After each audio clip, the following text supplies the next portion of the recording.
In the hidden chambers beneath the temples of ancient Egypt, in the secret archives that were sealed away from the eyes of the common people, there exists a record of a woman whose name was deliberately erased from history, whose existence was denied, whose story was suppressed because it threatened the very foundation of pharaonic power.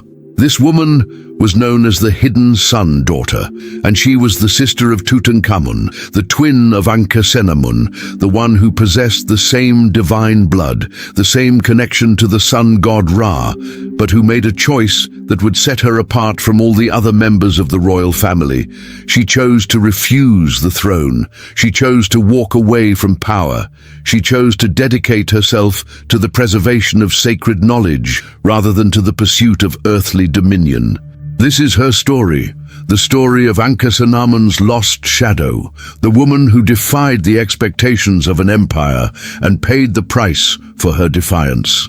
The story begins in the royal palace of Thebes, in a time when Egypt was at the height of its power, when the pharaohs were considered to be living gods, when the entire civilization was organized around the worship of the divine king. In this palace, in the inner chambers where only the most privileged members of the royal family were permitted to enter, there was born a child who would change everything.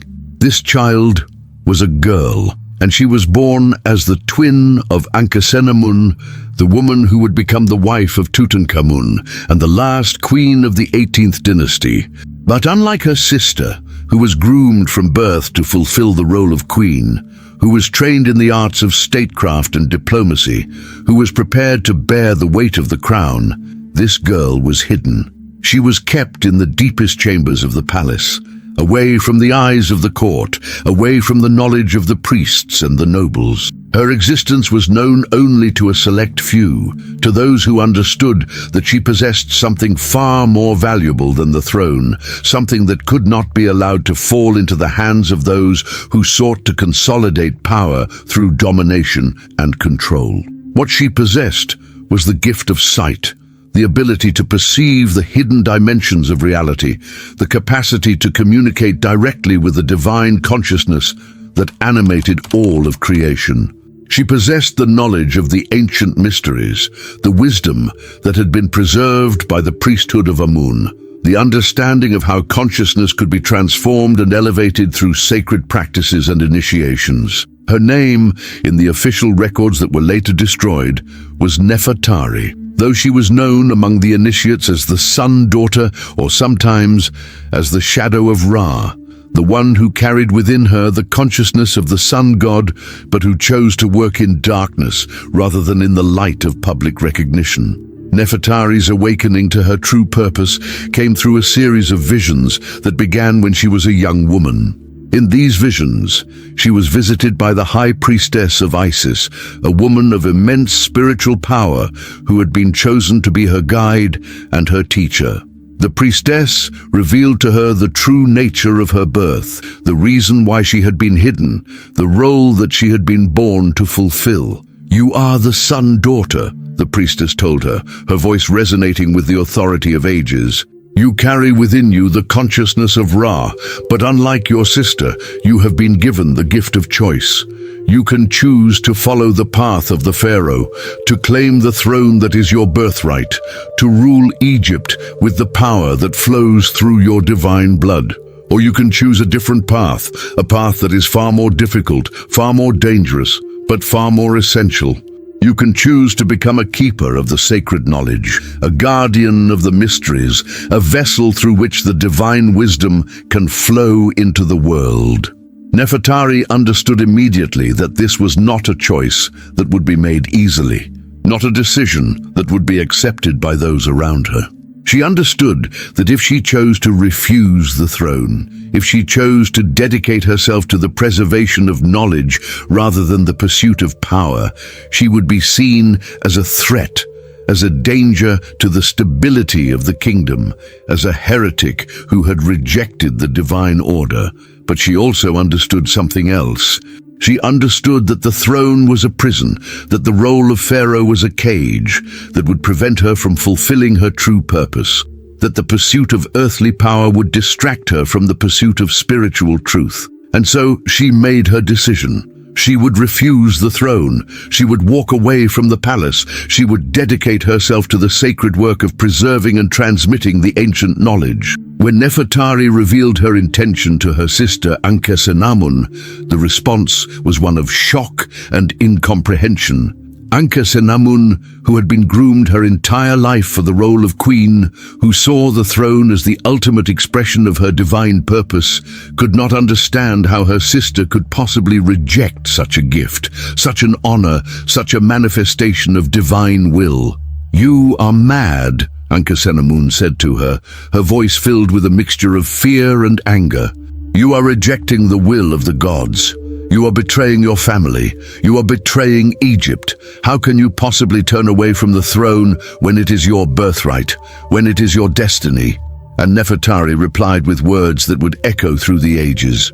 "Because true power is not the power to rule over others, but the power to awaken consciousness, to preserve truth, to serve the evolution of humanity. The throne is a cage, sister. It is a beautiful cage, a golden cage, but a cage nonetheless. I choose freedom, I choose truth, I choose to serve something far greater than the temporary dominion of a single nation." Ankhesenamun was devastated by her sister's decision. She understood that Nefertari's choice would have consequences not just for herself, but for the entire royal family, for the stability of Egypt, for the future of the dynasty. And she understood that she could not prevent her sister from making this choice, that Nefertari possessed a strength of will and a clarity of purpose that could not be swayed by arguments or threats. And so, Nefertari left the palace. She disappeared into the desert, into the hidden communities where the priestesses of Isis maintained their sacred practices, where the mysteries were preserved, where the knowledge of the ancient world was kept safe from those who would suppress it. She left behind her royal robes, her titles, her position, everything that marked her as a member of the divine family. She became, in the eyes of the world, a ghost, a shadow, a woman who had never existed. But in the hidden temples and the secret chambers, Nefertari became something far greater than any queen could ever be. She became a priestess of the highest order, a keeper of the sacred mysteries, a vessel through which the wisdom of the gods flowed into the world. She was trained in the deepest initiations, in the practices that allowed consciousness to transcend the limitations of the material world, in the knowledge of how to awaken the divine spark within every human being. And she began to work in secret to preserve the knowledge that the priesthood understood was in danger of being lost. She understood that the reign of Tutankhamun and Ankhesenamun represented a turning point in Egyptian history, a moment when the old mysteries were beginning to be suppressed, when the priesthood was beginning to lose its power, when the knowledge of the ancient world was beginning to be forgotten. She worked with other priestesses and priests who shared her vision, who understood that the knowledge must be preserved, who were willing to risk everything to ensure that the sacred wisdom would not be completely lost.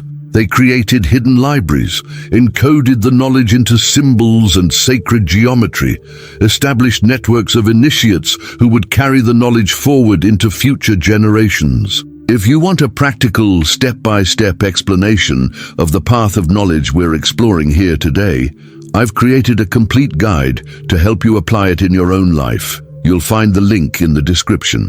And tell us in the comments where you are watching from. We would love to know. Nefertari also worked to guide her sister from a distance, to help Ankhesenamun understand the deeper truths that lay beneath the surface of royal life, to prepare her for the difficult role that she would have to play.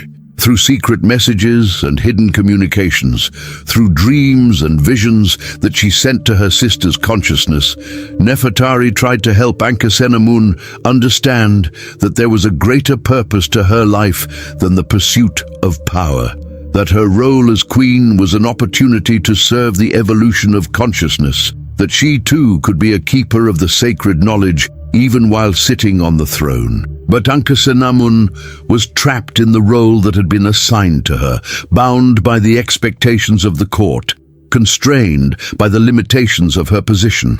She could not fully understand what her sister was trying to teach her, could not fully embrace the deeper wisdom that Nefertari was offering.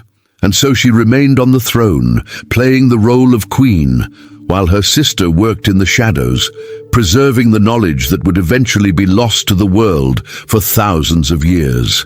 When Tutankhamun died, when the dynasty came to an end, when Egypt entered a period of decline and transformation, Nefertari understood that the time of the old mysteries was coming to a close. She understood that the knowledge she had worked so hard to preserve would soon be suppressed, that the priesthood would be forced to go even deeper underground, that the sacred wisdom would have to be hidden in such a way that it would survive even the most determined attempts to erase it.